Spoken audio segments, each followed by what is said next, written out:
attracting sponsors, advocates, and mentors. Are you all ready? You probably have had things about sponsors and how that's different than mentors. Yes? Do I need to talk to you about sponsors? I was going to ask that when you mentioned you lost your one, yes. You got another. What was that process like getting another one? Or? Okay.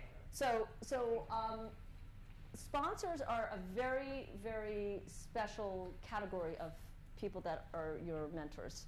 And they are people that are going to go out on a limb for you and give you an opportunity.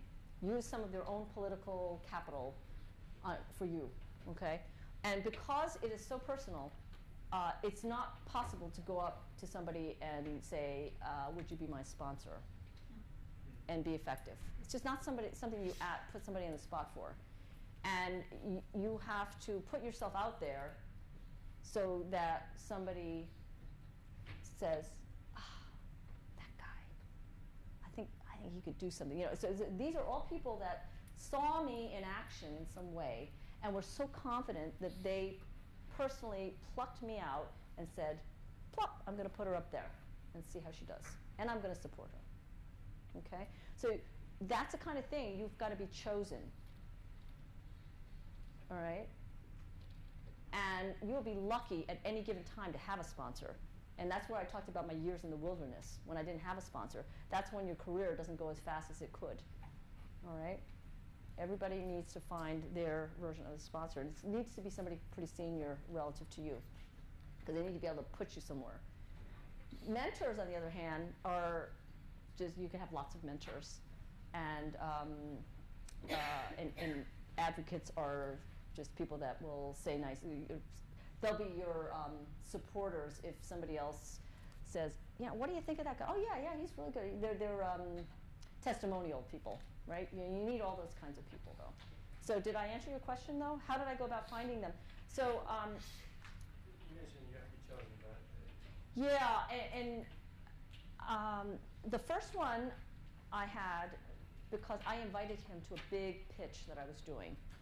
And I invited him because, not because I was Machiavellianly trying to find a sponsor, but that there was a senior person at the client, so I had to bring my senior big gun. And because I had prepared and really knocked the cover off the ball during the meeting, he was just so impressed. Because I used all my corporate finance knowledge, which most bond salespeople didn't have. So he was really impressed by the way that I was able to serve the client. And then the other guy had seen me in action, but you know, these are people that you don't even know necessarily when somebody's seeing you in action. At any given time, people could be getting data about whether I want to sponsor this person. And sometimes it's just good timing, you know? And frankly, you can be looking out for who you know, what would make you want to sponsor somebody? Yeah? What would make you want to recommend, let's say, I actually had a student who sponsored me, all right? In this very class last semester, she has actually sponsored me to come and speak at her company. So now that I think about it, she was my sponsor. She wasn't senior to me, but in this case, she was more known. So even that, I wasn't standing here trying to be, do you see what I mean? yeah. So then building network, I think that's pretty obvious, and not burning bridges.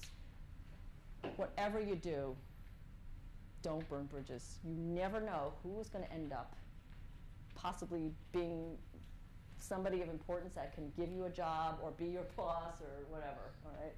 You just don't know. So those are about creating options. And then you can't do this alone. So here's my recommendation to you. Get a career board of directors. How many of you have any familiarity with this concept?